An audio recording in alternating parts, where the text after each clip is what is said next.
Hello everyone, welcome to Bedi scholar classes.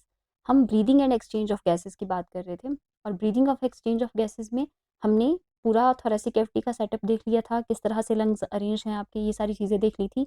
आज हम next topic शुरू करते हैं इस चैप्टर का, that is pulmonary volume and capacities. Simple सा टॉपिक है, कुछ वॉल्यूम्स आपने याद रखने हैं, कुछ कैपेसिटीज़ की वैल्यूज़ आपने याद रखनी है, ठीक है। और उसके बाद एक्सचेंज ऑफ गैसेस की बात करेंगे। तो चलिए सबसे पहले बात करते हैं हम। सबसे पहला जो वॉल्यूम आपके पास रहेगा, सबसे पहला वॉल्यूम है आपके पास टाइडल वॉल्यूम, ठीक है जी, टाइडल वॉल्यूम। अब ये चीज़ को समझना है कि टाइडल वॉल्यूम एक्चुअली होता क्या है। तो टाइडल वॉल्यूम क्या है? टाइडल वॉल्यूम है the volume volume of air, ठीक है। वॉल्यूम ऑफ एयर है, लेकिन कौन सा वॉल्यूम? जो आपने इनहेल किया, that is inhaled and exhaled, ठीक है। नॉर्मली, जो आपने नॉर्मली, जब आप बैठे हुए हैं और आप नॉर्मली सांस ले रहे हैं, आपके पास जो है वो आपको पता भी नहीं चल रहा है कि आप सांस ले रहे हैं, उस टाइम पे जो वॉल्यूम ऑफ एयर आप क्या करेंगे, इनहेल करेंगे या एक्सहेल करेंगे, that is called tidal volume. तो ये कितना होता है? ये है आपके पास 500 ml। जब आप नॉर्मली बैठे हैं, आपको पता भी नहीं चल रहा है कि आप सांस ले रहे हैं, उस टाइम पे आप कितना वॉल्यूम ऑफ एयर जो है वो क्या करते हैं, कितना वॉल्यूम ऑफ एयर जो है वो इनहेल करते हैं या एक्सहेल करते हैं। तो ये है आपके पास 500 ml, ठीक है जी। दूसरा वॉल्यूम ऑफ एयर की अगर मैं बात करूं, तो दूसरा आपके पास रहने वाला है, दैट इज IRV। IRV क्या है? IRV है inspiratory reserve volume, inspiratory reserve volume, ठीक है। अब ये इंस्पायरेटरी रिजर्व वॉल्यूम क्या है? एक तो बात होगी टाइडल वॉल्यूम की। टाइडल वॉल्यूम क्या था कि आपने जो वॉल्यूम आपने ईजिली, मतलब या नॉर्मली जो है वो इनहेल किया या एक्सहेल किया, दैट इज टाइडल वॉल्यूम। अब इंस्पायरेटरी रिजर्व वॉल्यूम क्या आ जाता है आपके पास? IRV क्या है? The volume of air, the volume of air जो आप फोर्सफुली जो है वो क्या करेंगे, फोर्सफुली इनहेल्ड, ठीक है। जो आपने जोर से सांस लेके अपने अंदर जो है वो लिया, that is called inspiratory reserve volume, ठीक है। इंस्पायरेटरी रिजर्व वॉल्यूम जो है वो कितना रहेगा आपके पास, इसको याद रखना है आपने। इसकी वैल्यू ये है 2500 से 3000, है ना। 2500 to 3000 जो है, आप जोर से 500 तो आप लेंगे ही लेंगे, लेकिन उसके साथ साथ आप 2500 to 3000 ml volume of air जो है वो एक्स्ट्रा क्या कर सकते हैं, इनहेल कर सकते हैं, ठीक है। तीसरा वॉल्यूम आपके पास रहने वाला है, तीसरा volume is expiratory reserve volume, ठीक है, that is ERV। Expiratory reserve volume भी आपके पास क्या है? एक्सपायरेटरी रिजर्व वॉल्यूम भी क्या है? वॉल्यूम ऑफ एयर है, द वॉल्यूम ऑफ एयर, ठीक है। कौन सा वॉल्यूम ऑफ एयर? जो आप फोर्सफुली क्या करने वाले हैं, फोर्सफुली एक्सहेल्ड, जो आपने जोर से सांस छोड़ के जिस वॉल्यूम ऑफ एयर को बाहर छोड़ा, that is called expiratory reserve volume, ठीक है जी। और इसकी वैल्यू आपके पास कितनी रहने वाली है? इसकी वैल्यू है आपके पास 1100 to 1200 ml। ये चीज को ध्यान देना, ठीक है। तीन वॉल्यूम्स मैंने बताए। टाइडल वॉल्यूम क्या है आपके पास? द वॉल्यूम ऑफ एयर है, दैट इज इनहेल्ड और एक्सहेल्ड नॉर्मली। जो आप नॉर्मली बैठे हैं, सांस ले रहे हैं, आपको पता भी नहीं चल रहा है, तो आप 500 ml जो है वॉल्यूम ऑफ एयर लेते भी हैं अंदर और 500 ही छोड़ते भी हैं, ठीक है। फिर आता है IRV। IRV कुछ नहीं है, that is inspiratory reserve volume, जो आप फोर्सफुली इनहेल कर रहे हैं। तो 500 तो करेंगे ही करेंगे, प्लस आप जो है वो 2500 to 3000 जो है ml वॉल्यूम जो है वो एक्स्ट्रा क्या कर सकते हैं, इनहेल कर सकते हैं। फिर ERB आ जाता है, that is volume of air, जो फोर्सफुली आप एक्सहेल्ड करते हैं, ठीक है जी। इसमें इसका वॉल्यूम क्या आ जाएगा? 1100 से 1200 ml जो है वो आ जाएगा आपके पास, ठीक है। अब नेक्स्ट चलते हैं। नेक्स्ट हमारे पास रहेगा रेजिड्यूल वॉल्यूम क्या है। तो रेजिड्यूल वॉल्यूम को देख लेते हैं। रेजिड्यूल वॉल्यूम एक ऐसा वॉल्यूम ऑफ एयर है जो आपके पास जो है, रेजिड्यूल वॉल्यूम क्या रहने वाला है, ठीक है जी। फोर्थ आ जाएगा आपके पास रेजिड्यूल वॉल्यूम, रेजिड्यूल वॉल्यूम, ठीक है। रेजिड्यूल वॉल्यूम क्या है? तो रेजिड्यूल वॉल्यूम है जिसमें आपने क्या करना है वो volume of air, the volume of air जो फोर्सफुली दैट दैट स्टेट है ना, जो कि आपके पास जो है वो कहाँ रह जाता है, जो आपके पास लंग्स में रह जाता है, ठीक है। State in lungs after forceful acceleration. ठीक है, आप फोर्सफुली सांस बाहर छोड़ रहे हैं, उसके बाद भी द वॉल्यूम ऑफ एयर जो आपके लंग्स में रह जाएगा उसको हम क्या बोलते हैं, एक्सलेशन बोलते हैं। ठीक है, और इसकी वैल्यू जो है वो आपके पास क्या रहने वाली है, इसकी वैल्यू आपके पास 1100 टू 1200 ml रहने वाली है। ठीक है, समझ गए रेजिड्यूल वॉल्यूम क्या। अच्छा, एक चीज को ठीक करना है, यहाँ पे थोड़ा सा गलत हो गया है। ठीक है, ये जो है आपके पास ये रहेगा आपके पास 1000 टू 1100 ml है। ठीक है, तो इस चीज को ठीक कर लेना कि आपका जो ERV होता है वो 1000 टू 1100 होता है। ठीक है, इसकी वैल्यू 1000 टू 1100 है, और रेजिड्यूल वॉल्यूम जो है उसकी वैल्यू जो है वो आपके पास 1100 टू 1200 ml रहने वाली है। ठीक है, नेक्स्ट चलते हैं। नेक्स्ट आपके पास आ जाता है एक वॉल्यूम है जिसका है डेड स्पेस वॉल्यूम। ठीक है, अब ये डेड स्पेस वॉल्यूम क्या है आपके पास, इस चीज को ध्यान देना, what is dead space volume. ठीक है, तो डेड स्पेस वॉल्यूम है, इसकी वैल्यू रहती है 150 डिवाइडेड बाय 500। ठीक है, अब ये 150 डिवाइडेड बाय 500 आपके पास क्या है। ठीक है, तो 150 डिवाइडेड बाय 500 का मतलब क्या है, the volume of air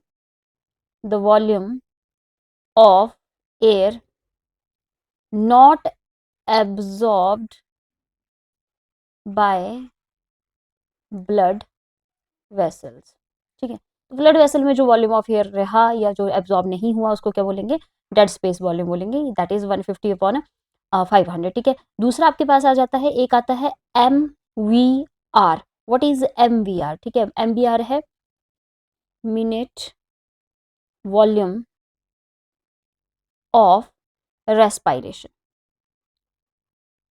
minute volume of respiration. ठीक है, मिनट वॉल्यूम ऑफ रेस्पिरेशन में क्या रहने वाला है आपके पास, मिनट वॉल्यूम ऑफ रेस्पिरेशन का मतलब हो गया कि आप एक मिनट में कितनी बार सांस लेते हैं, तो ये 12 टू 16 टाइम आप सांस लेते हैं, मैंने पहले भी बताया था आपको। ठीक है, कि आप एक मिनट में कितनी बार जो है वो रेस्पायर कर रहे हैं, तो आप एक मिनट में कितनी बार रेस्पायर करते हैं, आप एक मिनट में जो है वो 12 टू 16 टाइम जो है वो रेस्पायर कर रहे हैं।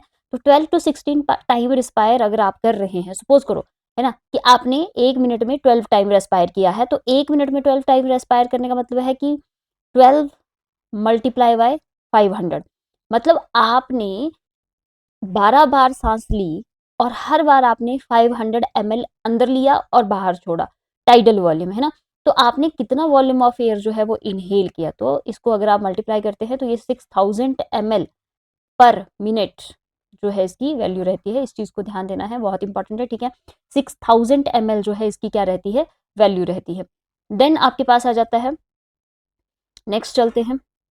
ठीक है, तो ये दो तीन चीजें हैं जो, ये वॉल्यूम्स आ गए आपके पास, टाइडल वॉल्यूम की बात होगी हमारे पास। ठीक है, टाइडल वॉल्यूम के साथ साथ जो है वो IRV की बात होगी, ERV की बात होगी, रेजिड्यूल वॉल्यूम की बात होगी, डेड स्पेस वॉल्यूम की बात कर ली हमने, MVR की बात कर ली हमने। ठीक है, अब चलते हैं कुछ कैपेसिटीज की तरफ। ठीक है जी, हमारे पास कुछ कैपेसिटीज हैं, जो कैपेसिटीज कितनी लंग्स जो है होल्ड करने की कैपेसिटी है, कि कितना लंग्स जो है वो होल्ड कर सकते हैं एयर को। तो सबसे पहले लिखते हैं IC। ठीक है जी, IC क्या है, इंस्पायरेटरी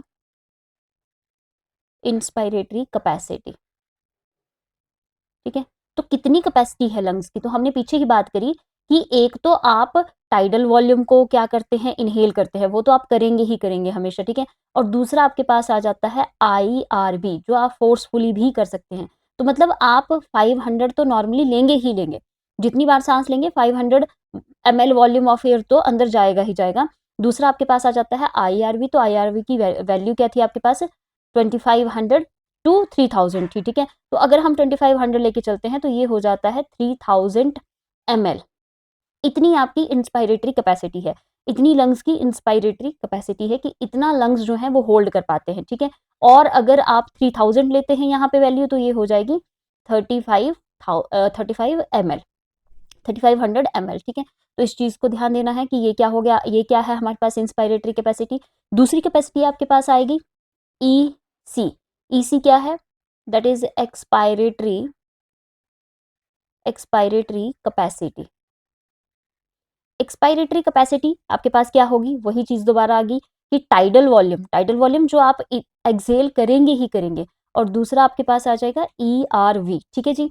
ERV क्या है, 500 टाइडल वॉल्यूम प्लस ERV आपके पास क्या आ जाएगा, ERV कितना था, तो ये 1000 अगर मैं लेके चलूं, ठीक है, 1000 टू 1100 था, अगर मैं 1000 लेके चलूं तो ये आपके पास आ गया 1500 ml टू, अगर मैं 1100 लेके चल रही हूँ तो ये 1600 ml जो है वो आपके पास आ जाएगा, ठीक है। तो इस चीज को ध्यान देना है आपने।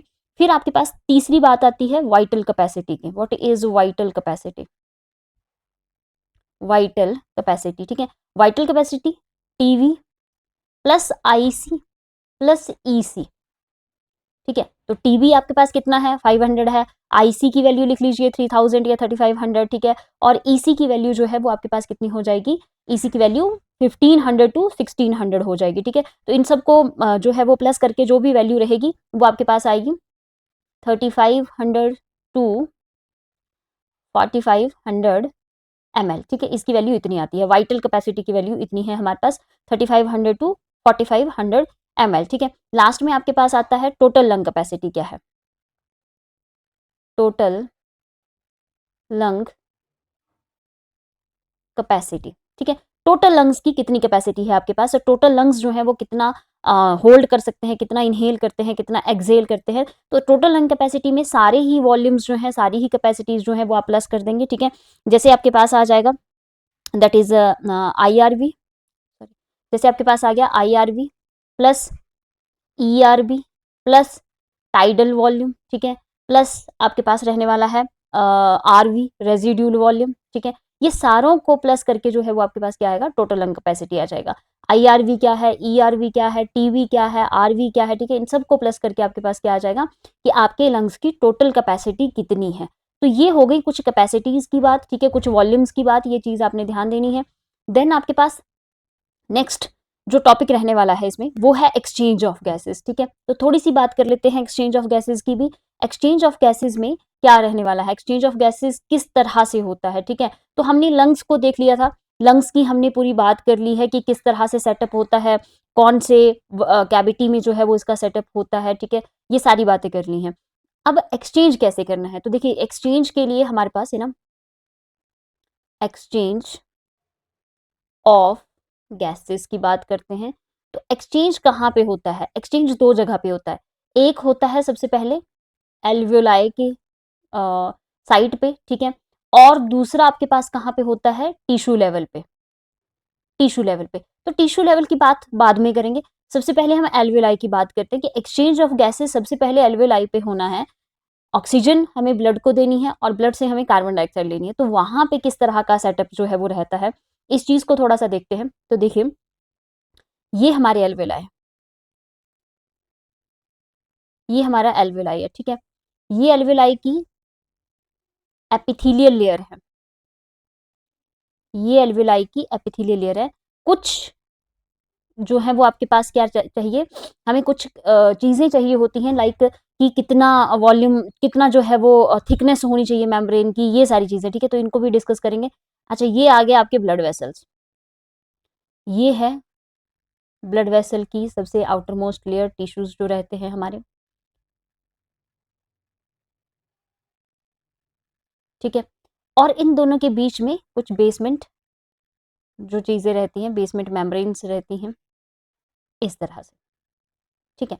अब आपके पास क्या है, एल्वेलाई में आपने सांस ली थी और हमने रूट देखा था कि through external nasal to nasal chamber, फिर इंटरनल नेसल्स, फिर फेरिंग्स, फिर ट्रैकिया, है ना, फिर आपके पास जो है वो लेरिंग्स, देन उसके बाद लंग्स की बात करी थी, है ना, ये सारी चीजें करी थी। तो लंग्स में आके लास्ट जो था वो क्या था आपके पास है, एल्वेलाई थे, और alveoli he site of gases exchange है। तो ऑक्सीजन जो है वो एल्वेलाई से ब्लड वेसल में जाना है, और ब्लड कार्बन डाइऑक्साइड लेके आया होगा टिश्यू से, तो कार्बन डाइऑक्साइड को हमें कहाँ पहुंचाना है, हमें एल्वेलाई को देना है।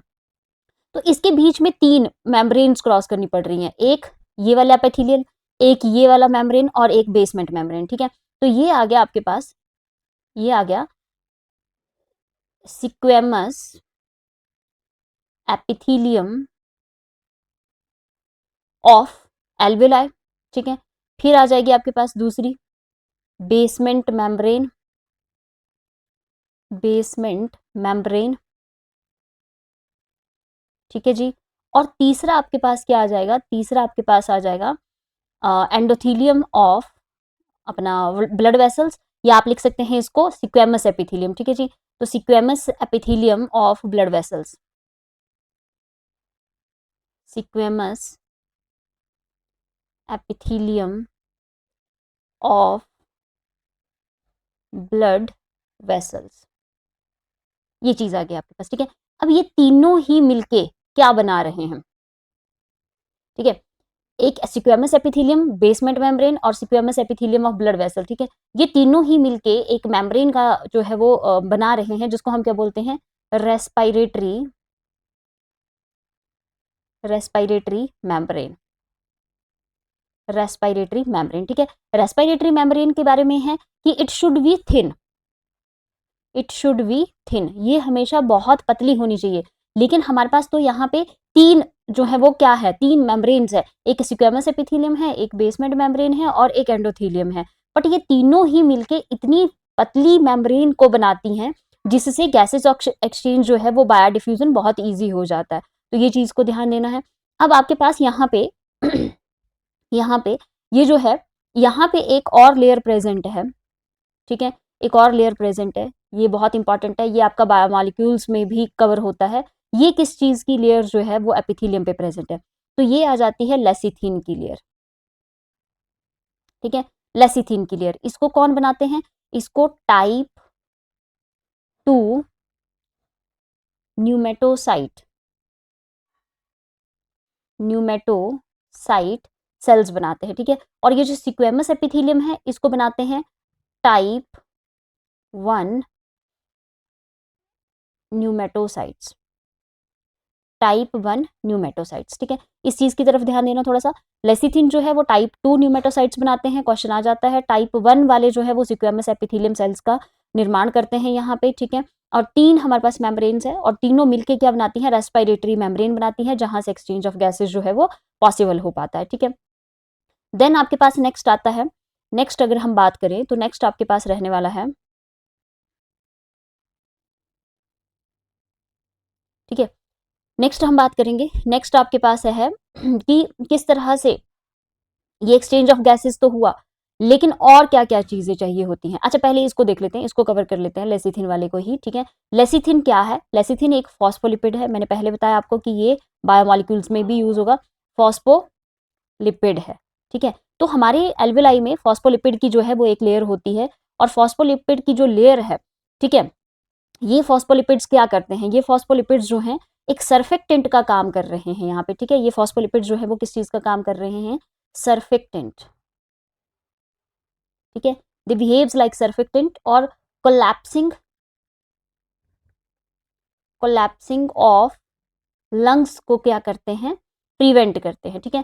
Prevent the collapsing of lungs को करते हैं ये, कि जब हम एक्सेल कर रहे हैं या इनहेल कर रहे हैं तो एक्सेल में ज्यादा चांसेस होते हैं कोलैप्स होने के लंग्स को, तो उस चीज से ये बचाते हैं, ठीक है। तो कौन है ये है लेसिथिन, सर्फेक्टेंट है।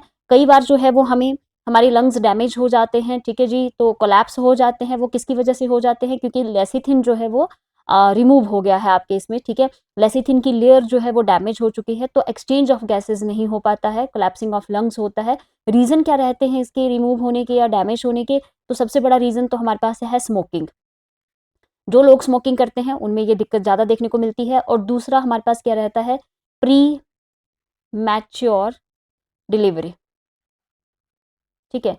कोई बेबी है, ठीक है, वो 7th मंथ में अगर जो है वो डिलीवर हो गया है, 7th मंथ में पैदा हो गया है, तो उसको कुछ टाइम के लिए ना कुछ मशीन्स में रखा जाता है, क्योंकि उसके लंग्स अभी तक तैयार नहीं है। ये जो लेसिथिन है, लेसिथिन है, ये 7th मंथ ऑफ प्रेगनेंसी में ही जो है वो प्रोड्यूस होता है, ठीक है, उससे पहले ये नहीं होता है। तो अगर कोई बच्चा 7 महीने में पैदा हो जाता है या 7 महीने से पहले पैदा हो जाता है, तो उसके सर्वाइवल के चांसेस क्या होते हैं, बहुत कम होते हैं, क्योंकि उनके लंग्स में अभी सर्फेक्टेंट जो है वो नहीं बना हुआ है, जिसकी वजह से लंग्स जो है वो क्या हो सकते हैं, कोलैप्स हो सकते हैं, ठीक है जी। तो सर्वाइवल के चांसेस थोड़े से कम हो जाते हैं इन लोगों के।